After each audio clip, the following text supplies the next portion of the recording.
Hi and welcome to this course.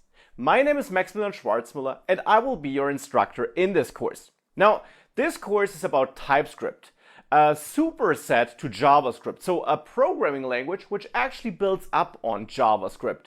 You could say it takes JavaScript to the next level. With TypeScript, you will see in this course, you can write less error-prone, much better and cleaner code, and also use some exciting new features which don't exist like this in JavaScript. Now in this course, you will learn TypeScript from scratch. You don't need to know anything about TypeScript to get started. Basic JavaScript knowledge absolutely suffices. You will learn all the basics of TypeScript, how it works, why we use it, the different advantages it offers. We'll dive into the core types it provides, and we'll gradually build up knowledge and dive into more and more advanced TypeScript features throughout this course. Now, this course is both a course that focuses on the theory and showing a broad variety of features, as well as showing all these features in action in real projects. Therefore, in this course, we'll have a real project. We'll also have a module where we dive into TypeScript with React. We'll also have a module where we dive into TypeScript with Node and Express. So that by the end of this course, you really feel comfortable using TypeScript in your next projects, and that you know why you would use it, and most importantly, how you would apply it to any JavaScript project you're working on. No matter, by the way, if that is JavaScript in the browser with or without any framework, or if it's on the server side. So that's all in the course. I'm super excited to start this journey together with you. And with that, I'd say let's not waste any time and let's find out what exactly TypeScript is and which advantages it has to offer. So what is TypeScript? What is it all about? Why would we use it? TypeScript is a JavaScript superset. Now, what does this mean? It means that TypeScript is in the end a language, a programming language, building up on JavaScript. It's not a brand new language. Instead, it takes the JavaScript language and adds new features and advantages to it. It makes writing JavaScript code easier and more powerful, you could say. But we have one huge disadvantage. TypeScript can't be executed by JavaScript environments like the browser. Browsers can't execute TypeScript. And for example, Node.js also can't execute TypeScript. So the environments where we can execute JavaScript don't support TypeScript. What's the idea behind TypeScript then? It's a better version of JavaScript and we can't use it? Well, not quite. TypeScript is a programming language, but it's also a tool. It's a powerful compiler which you run over your code to compile your TypeScript code to JavaScript. So what you get as a result when writing code in TypeScript is JavaScript, but you didn't write that JavaScript code. You wrote TypeScript code with all the new features and all the advantages, and you get normal JavaScript code. Well, that of course brings up one important question. How can TypeScript add new features if what you get in the end is regular JavaScript? And the answer is the TypeScript compiler compiles these new features to JavaScript workarounds. So in the end, it might give you a nicer syntax, an easier way of doing something, and it will then compile that nicer, easier way to a more complex JavaScript snippet, which you would have to write otherwise. So it's not magic. Of course, it can't add what's not possible at all in the JavaScript language. But it can add new features that simply are easier to use, nicer syntax, things like this. In addition, TypeScript, of course, does one important thing, which the name already implies.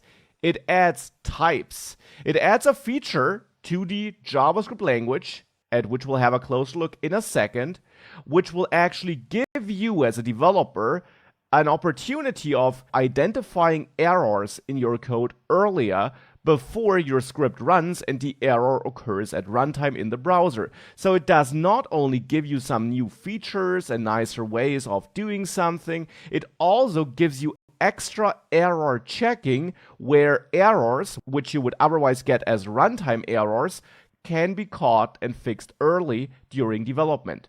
So why would we use TypeScript? Consider this example. a fairly simple JavaScript function which adds two numbers. Now when I call it, please notice that I'm passing in two strings instead of two numbers. And I'll show you a real example where something like this could happen realistically in just a second. So we're calling this function with two strings, and as a result, what you would actually get here is probably an unwanted behavior, because if you add two strings, JavaScript will concatenate the strings instead of doing a mathematical calculation here. So the result would not be 5, but 23, a concatenated string of the two numbers. This is an error you could have in JavaScript. It's not a technical error. You probably won't get a runtime error, but you have a logical mistake in your code. And that, of course, can lead to huge problems in the web applications you're writing with JavaScript. Now, of course, in JavaScript, we have mitigation strategies. We could add an if check in the function to check the types of the inputs at runtime. We could also validate and sanitize user input. And whilst we might want to do all of that, it would also be nice if we could catch errors like this during development already. And thankfully, this is possible with TypeScript, because developers can write invalid code here and introduce bugs like this in JavaScript. And with TypeScript, we have a tool that helps us write better code and avoid such problems. So let's have a closer look at this. Here is this same example basically in a real project. You find this simple project, the index.html file and this JavaScript file attached to this video in a zip file. You can simply open this and then open the index.html file. You can also open the code in any text editor of your choice. Here I'm using Visual Studio Code, and I will come back to my exact setup later in this module. For now, you can just open these two text files with any text editor. Now what you'll find in there is this JavaScript file which interacts with this index.html file. And in that index.html file you find two inputs and a button, and in the JavaScript file, which gets imported here, we basically reach out to these elements, then we have a function here and an event listener on the button that triggers the function and logs the result of the function here in the console. Now, if we simply open that index.html file by double-clicking on it in the Windows Explorer or the Mac Finder so that it opens up in a browser, what you'll see is this, the two inputs and the add button, and here I opened the browser developer tools as well. Now, if you enter 10 and 5 here, for example, you might expect to see 15 as a result here on the right, but instead you see 105.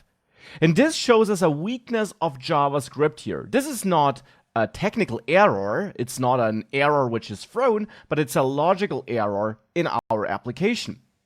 Now, where is this error coming from though?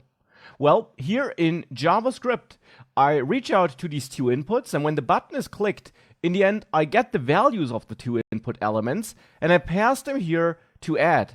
And here it's important to know that in JavaScript, when you access the value of an input element, it's always a string, always, no matter which type of input this is, if this is of type number or not, it's always a string. So I'm passing in two strings to this function in the end, and if you add two strings in JavaScript, they get concatenated instead of added mathematically, which is why we see 105, 10 and 5 concatenated. This is the issue with JavaScript here, and this is something where TypeScript can help us. Now, without TypeScript, we could of course add a if check here and check if the type of num1 is equal to number, and if the type of num2 is equal to number. And if that is the case, then I return my calculation like this, else I might throw an error, or I at least convert both to numbers by adding a plus in front of each parameter here. Now, this is some code we could write, maybe a bit more refined than this, in JavaScript, and with that we would ensure that we convert numbers or the inputs to numbers if they're not numbers yet. So with that, if I reload this and I repeat this, now we get 15 because of our changed code. So of course you can do this in JavaScript, and this is vanilla JavaScript, nothing TypeScriptish about it. But we wrote some extra code for an error, which I actually would like to prevent in the first place. I don't want that this happens. I want to make sure that we can't even pass strings here to add, because add should be a function that only operates on numbers, so that in there we don't need to check whether we get a number or not. So I want to keep this function in the state it was before. I want this function here, just like this. And that is where TypeScript can help us. So TypeScript can help us in such situations as I just showed. Now, in order to see how it helps us, let's install it. So on typescriptlang.org, you can click on download, and there you learn how to install it. And we will actually install it with this command, which uses the npm tool, and the npm tool is part of the Node.js package. So even though we're not going to write Node.js code here, we still need to install Node.js, simply because behind the scenes that will also be used by some tools we use. And when we install Node.js, we also install npm, the Node Package Manager, a tool which we then can use to install TypeScript globally on our machine. So simply visit nodejs.org and there install the latest version you find here. Simply click on this button, it will then download an installer. You can walk through that installer. It is supported for all operating systems. And once you have Node.js installed, you will be able to run this command. Simply open up your normal terminal or command prompt and then copy in that command. Important on Mac and Linux, you might need to add sudo in front of this to get the right permissions. On Windows, this will not be required. So simply make sure you then install TypeScript with this command. Enter your password in case you should be prompted for it. And with that, you got TypeScript installed globally on your machine. Now, what does this mean? TypeScript installed. Well, remember that TypeScript is a programming language, but it's only a programming language that works because we also have this compiler, this tool which compiles it to JavaScript.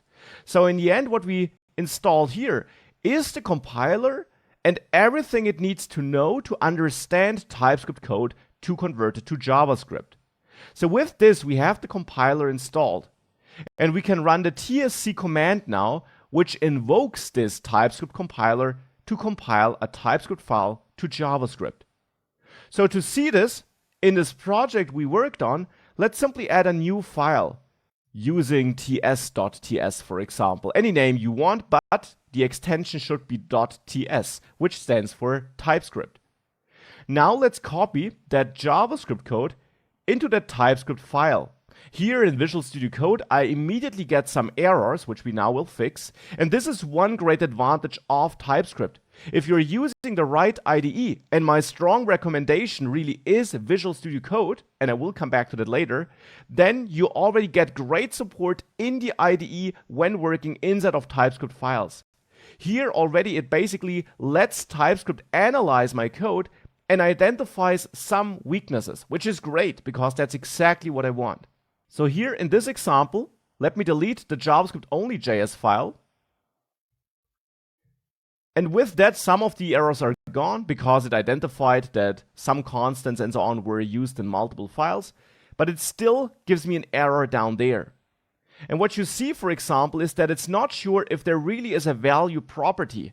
Now that's a mistake I didn't even consider before in JavaScript, but it's true. I'm selecting an element by ID here. Now, TypeScript can't know if this will really work. Maybe I have a typo in here. In this case, I wouldn't be able to select an element. This element simply wouldn't exist on the page. So we might have a typo, and TypeScript does not analyze your HTML code to find out if this works. So for one, this might fail. But even if it succeeds and we select an element there, it doesn't have to be an input element. It could be any other element, and most HTML elements don't have a value property you can access. And this already is great. TypeScript forces us to be more explicit, to be clearer about our intentions, and to double check our code. And for example here, and you don't need to understand all that syntax, we will learn it step by step throughout the course.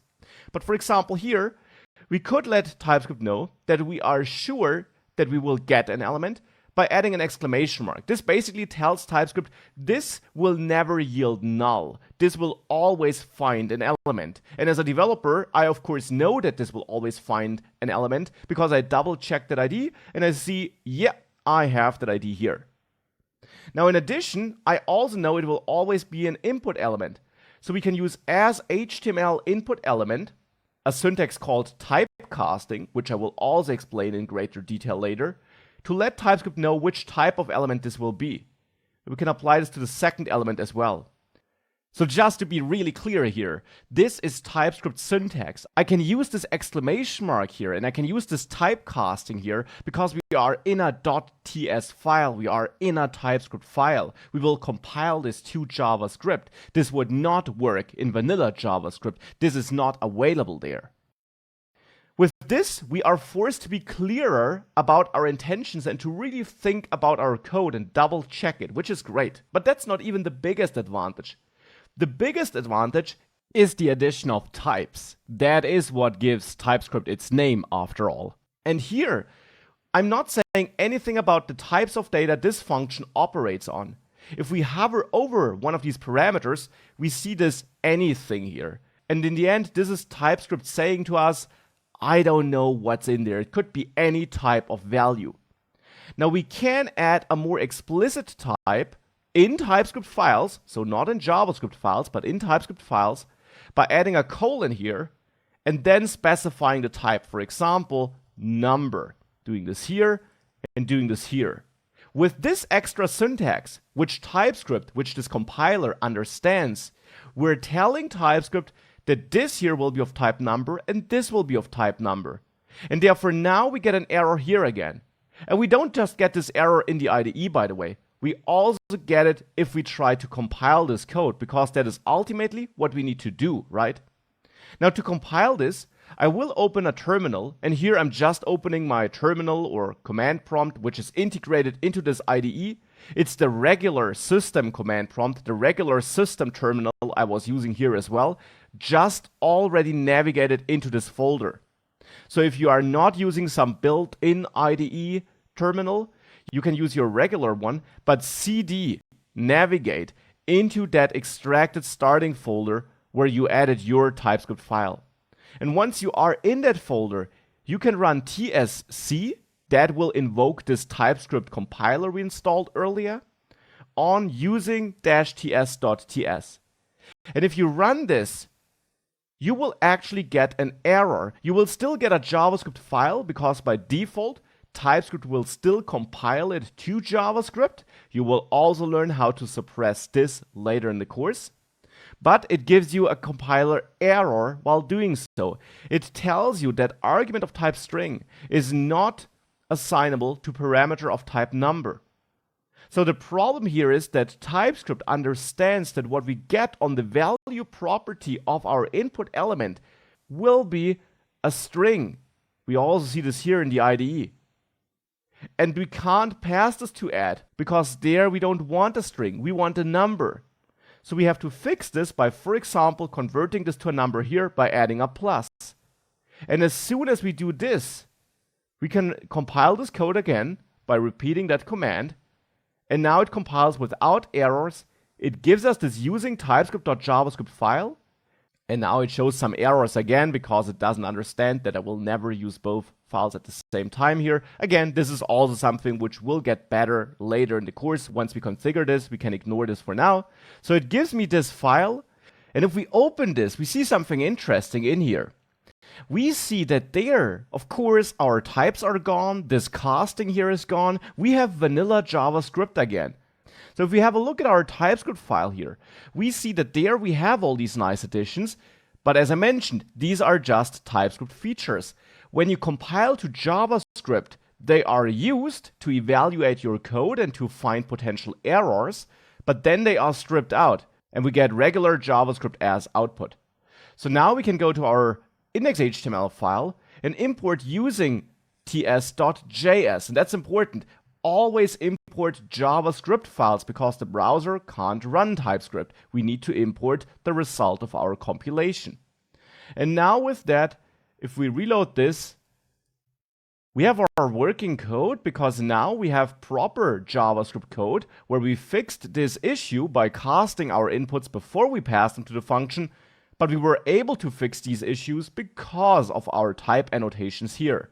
And as you saw, we had to write some other parts of the code in a cleaner way as well. And that is why TypeScript is amazing. It forces us to write better, cleaner, and less error-prone code.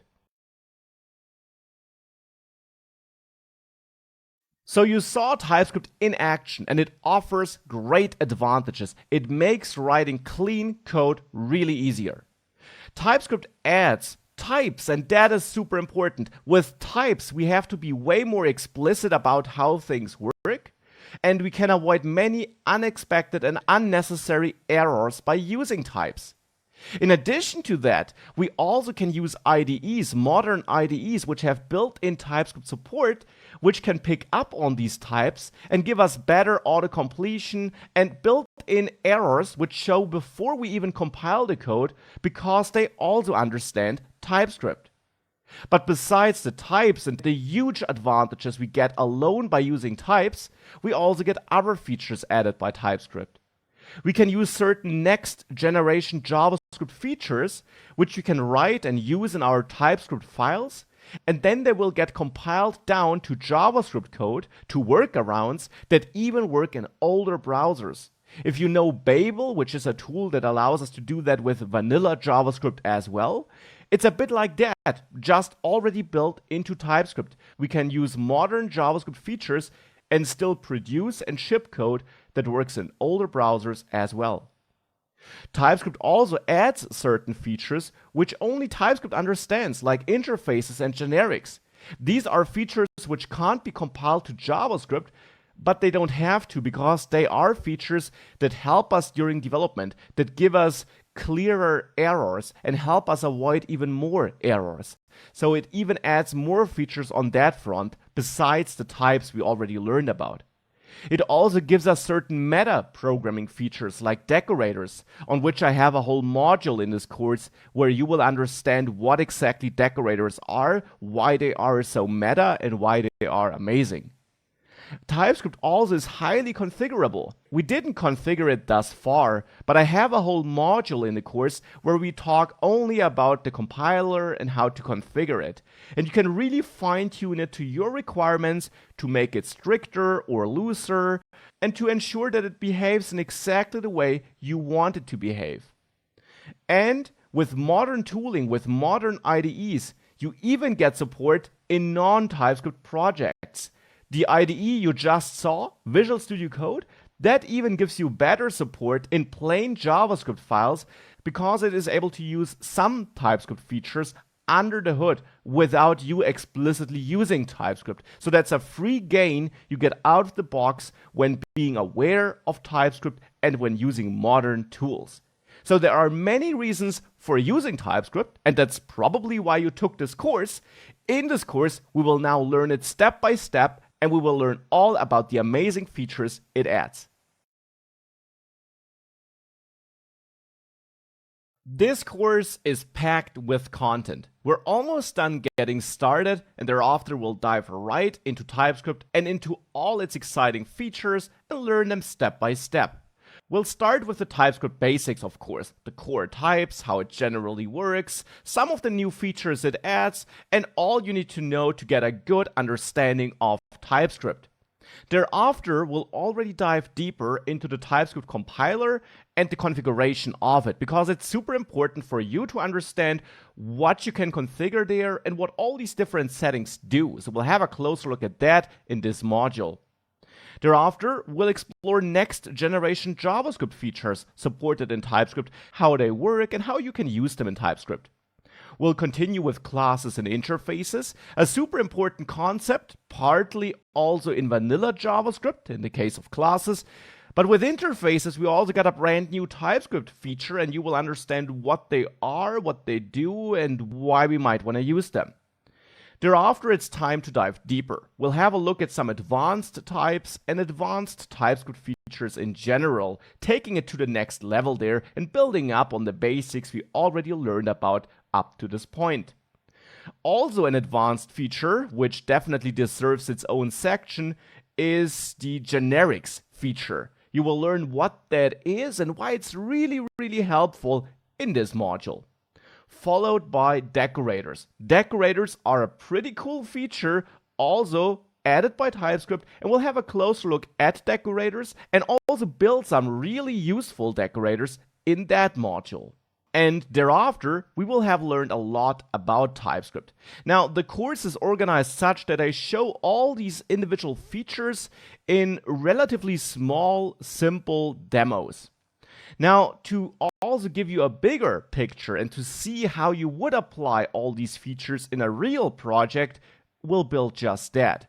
We'll have a whole module where we build an entire project entirely with TypeScript from scratch, so that you see many of these features, most of these features you learned about up to that point in action, and you see how they work together and why they simplify the process of building such a project.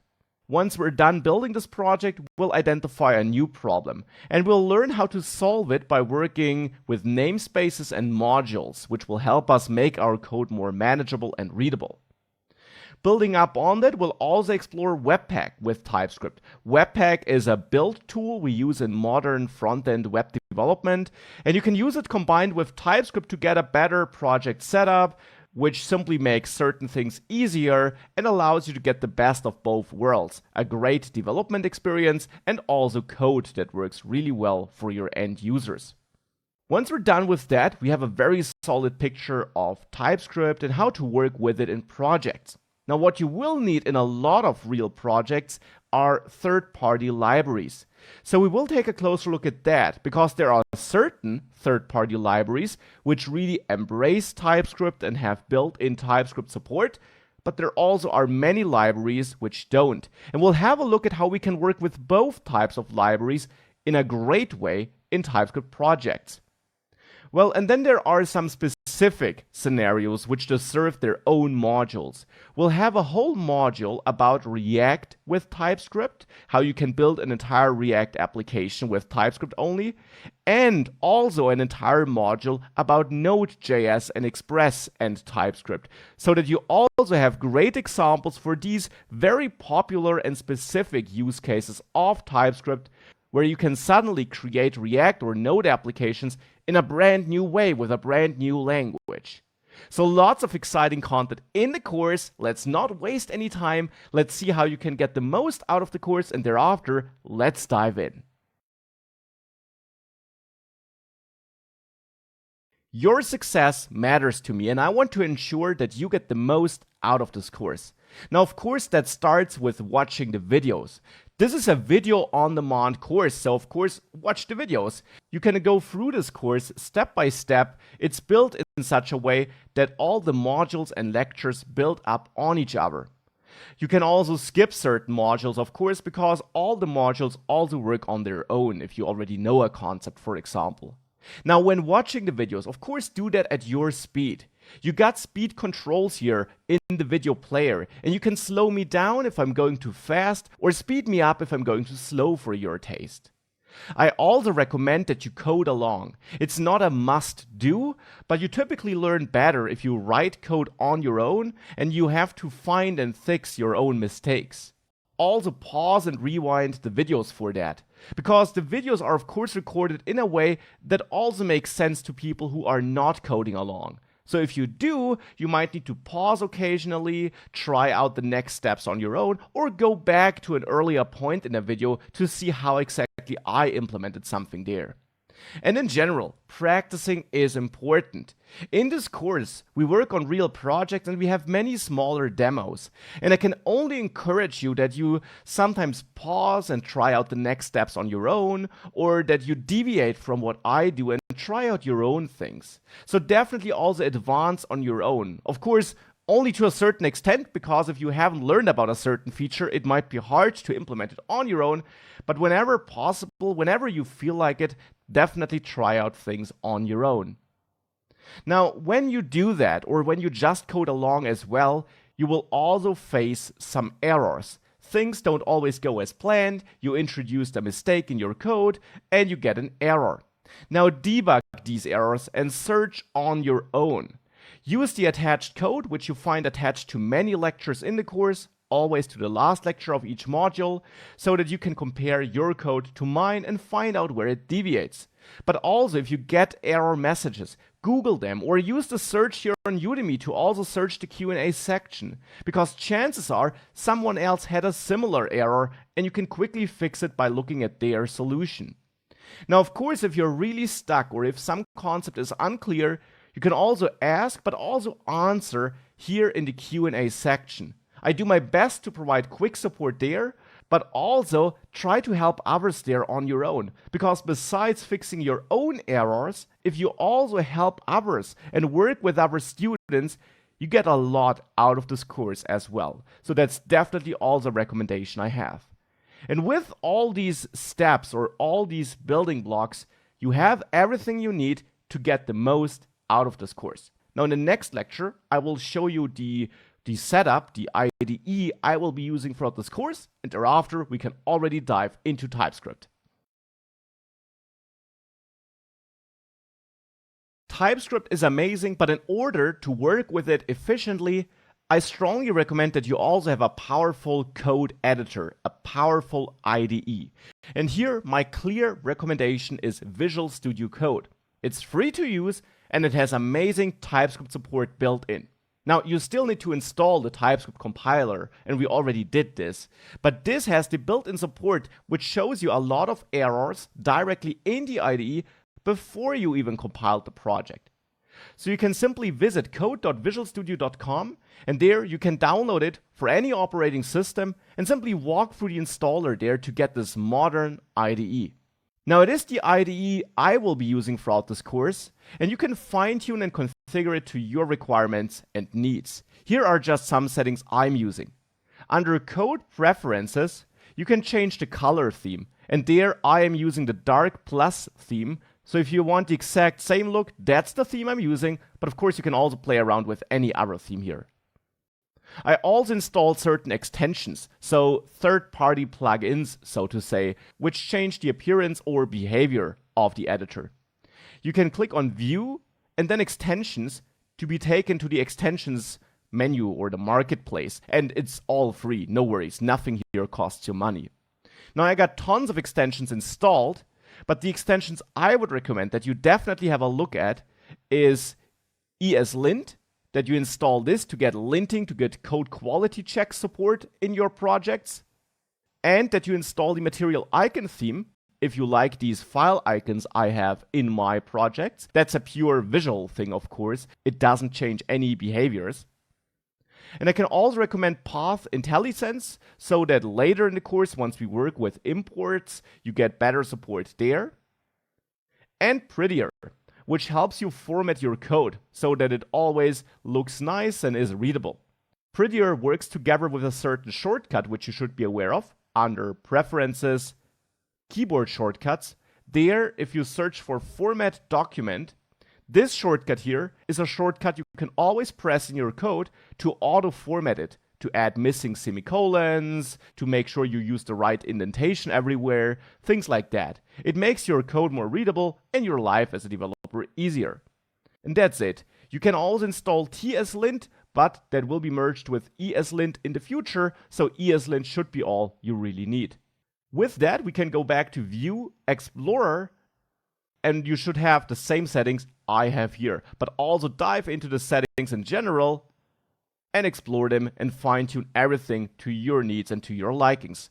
And with that, you have a great editor which allows you to write great code, powerful code with a lot of built-in TypeScript support, and you're well prepared to get the most out of this course.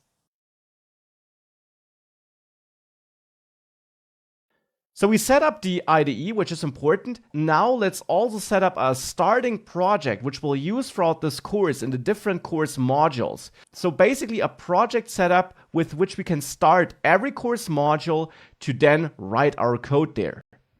Now, as you will see throughout this course, writing code doesn't require a complex setup in general, but here I want a project where we can write code, compile it, and then immediately see the output of that code in the browser.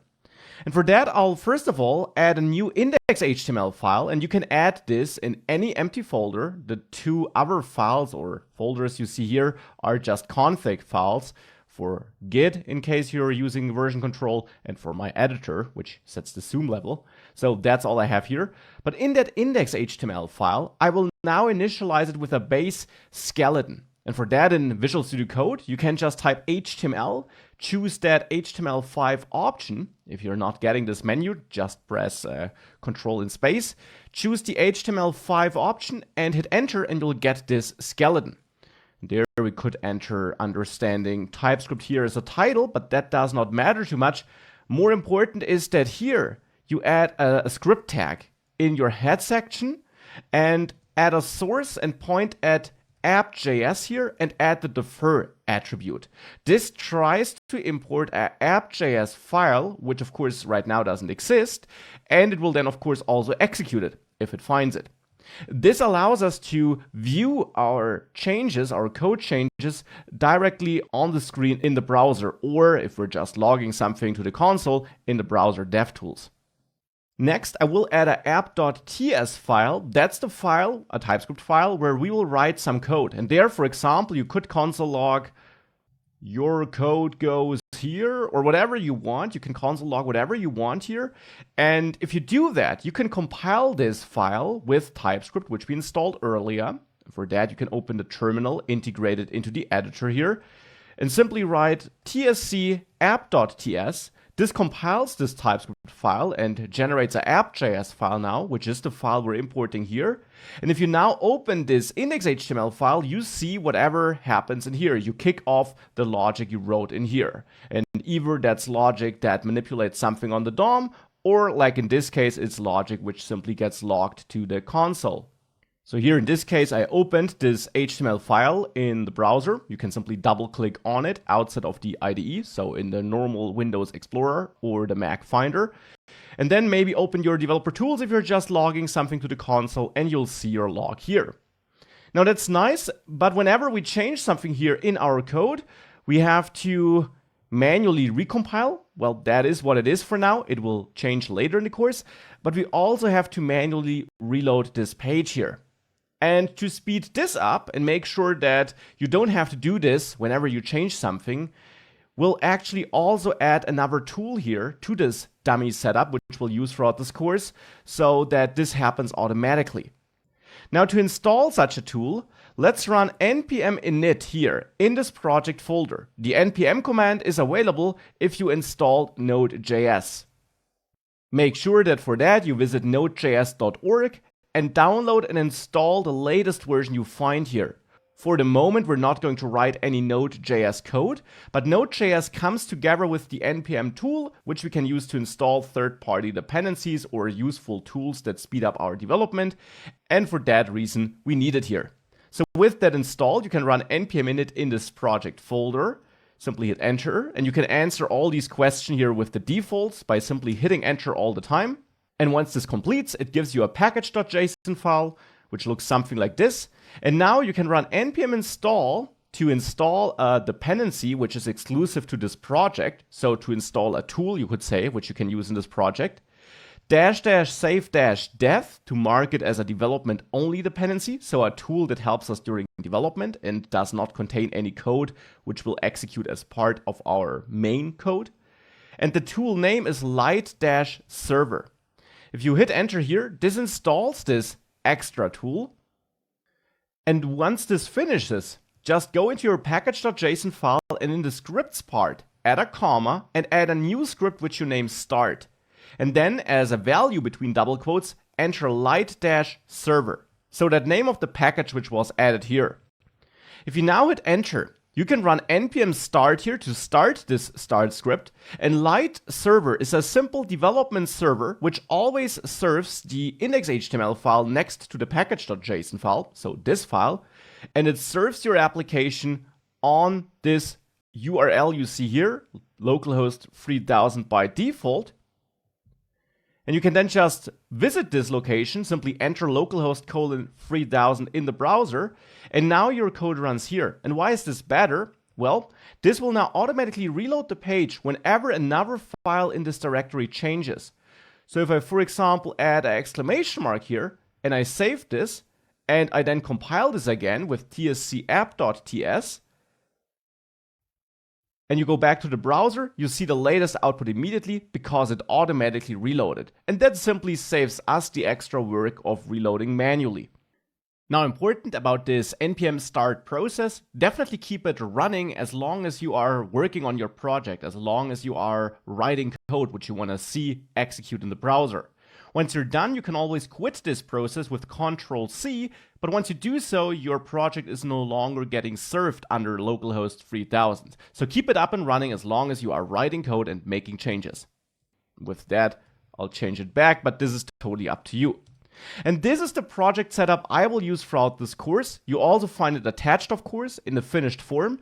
Just one important note, if you download the attached starting project or any other course snapshot, any other code snapshot you find anywhere in the course, then you will get a download that does not include this node modules folder.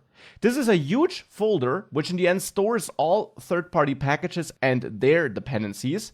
And since it is so huge, I typically delete it because you can easily recreate it by running npm install. So if you download one of my attachments, navigate into the extracted folder, and in that folder run npm install. And this will install all dependencies and recreate this node modules folder. And once you did this, you can run npm start or do whatever you want to do in this project. And with that, we got this project setup we'll use throughout the course. Now let's not waste any more time and let's just get started.